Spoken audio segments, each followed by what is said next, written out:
ቀራኒዮ ክፍለ ከተማ ወረዳ 2 አስተዳደር ዋና ስራ አስፈጻሚ ቢሮ ውስጥ ነው። በቅድሚያ አመሰግናለሁ። ስሙት ይገጥምልን። ስሜ አለም ፀሐይ ጎሹ ይባላል። የመጣሁት ከቀጠና 2 ነው። እዚህ ወረዳ 2 ተማሪ ነኝ። የምን አገልግሎት ነው? የመታወቂያ አገልግሎት በወረዳ 2 አስተዳደር ባለጉዳይ ተመልክቶ ያለው አስተያየት ምን ይመስላል? ጥሩ ነው። ናርባ በሳምንት እንደመሆኑ እስካሁን ድረስ የመጣሁባቸው ካናሎች ጥሩ ነው ያለው አስተዳደሩ። እሱ በሰዓቱ ተገኝቶ ባለጉዳዮችን በአግባቡ እያስተናገደ ይገኛል። ብዙ ጊዜ በተደጋጋሚ ተቻለ ጉዳዮች ጥሩ ነው። በዚሁ ይቀጥል ነው። እናመሰግናለን። በቀጣይ መሻሻል አለባቸው የሚሏቸው ነገሮች ካሉ? ሁሉም ቢሮ ልክ እንደዚህ አገልግሎት የሚሰጥ ጥሩ ነው እያስባለሁ። አስተያየት መስጠት ነው ፈልገው ባለ ጉዳይ ቀን ቢከበር ሁሉም ቢሮዎች ደግሞ ልክ እንደዚህ በስራቸው ላይ ተገኝተው ያስተናግዱ በጣም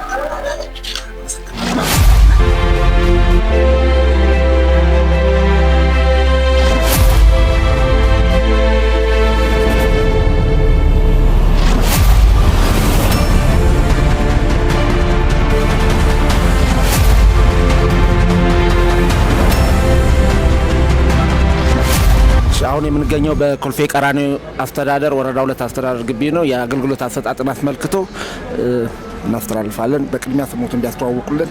ስሜ ወይዘሮ ፈለቀች ወዳጆ እባላለሁ። በኮልፌ ቀራኒዮ ክፍለ ከተማ ወረዳ 2 ሲቪል ምዝገባ ነዋሪነት አገልግሎት ጽህፈት ቤት ቡድን መሪ ነኝ። እሺ፣ እንደ ወረዳ አሁን ባለው የሳይኩነት አገልግሎት ላይ ያለው አገልግሎት አሰጣጥ ምን ይመስላል? አገልግሎት አሰጣጣችን ከዚህ በፊት ከነበረው በጣም የተሻለና ለነዋሪው ምቹ የሆነበት ሁኔታ ነው ያለው። ይህንን ነው የሚመስለው አገልግሎት አሰጣጥ። እንደ ጽህፈት ቤት አሁን ላይ አገልግሎት አሰጣጣችሁ ባለበት ሁኔታ ላይ የተሻሻለና ለውጥ ሪፎርም ያመጣው ለውጥ እንዴት ይገለጻል? እሺ፣ ሪፎርሙ ያመጣው ለውጥ ምንድነው? አንደኛ ነገር ሰራተኞች በሰዓት ገብተው መውጣት ላይና እንዲሁም ሰራተኛው ምሳ ሰዓት ላይ በሽፍት በመውጣትና በመግባት አገልግሎት እየተሰጠ ለነዋሪው እርካታ እየፈጠርን ያለንበት ሁኔታ ነው ያለው። ይህ ደግሞ ይበል የሚያሰኝ ነው። አሁን ላይ እንደ ጽህፈት ቤት አገልግሎት አሰጣጣችሁን ለማሳደግና የተሻለ ለማድረግ መስተካከል አለባቸው ቢሻሻሉ የምታያቸው ነገሮች ካሉ? እሺ፣ እንደ አገልግሎት አሰጣጥ ችግር እየሆኑብን ያሉት ምንድነው? አንደኛ የባለሙያ እጥረትና የግብአት እጥረት ነው። ግብአት ሌሎች ብዙ ነገሮች ቢሟሉም የፕሪንተር ችግር አለ። እነዚህ ነገሮች ደግሞ የሚመለከተው አካሎች ከሚመለከታቸው ጋር ተነጋግረው እነዚህ ችግሮች ቢፈቱ የበለጠ ለማህበረሰቡ ተደራሽና ቀልጣፋ የሆነ አገልግሎት የምንሰጥበት ሁኔታ ይኖራል ማለት ነው። እናመሰግናለን።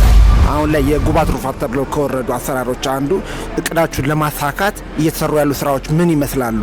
እሺ፣ የጉባት ሩፋት ተብለው ከወረዱልን እቅዶች ውስጥ ያው እንደ ጽህፈት ቤት 80% ለማድረስ እቅዳችንም 100% ለማድረስ 80% አገልግሎት በሚለው ከባለሙያዎች ጋር መግባባት ላይ ደርሰን ለህዝቡ ከጠዋት 1 ሰዓት ጀምረን እስከ ምሽት 1 ሰዓት ድረስ አገልግሎት የመስጠትና ከነበረን ባለጉዳይ እጥፍ በፋይዳ ወቅታዊ ልደትና ወቅታዊ ኩነት ዙሪያ ላይ ከፍተኛ አገልግሎት መስጠትና ተደራሽ መሆን ለማህበረሰቡ እንዳለብን በተግባባነው መሰረት እዚህ ላይ የነቃ ተሳትፎ በማድረግ ላይ እንገኛለን።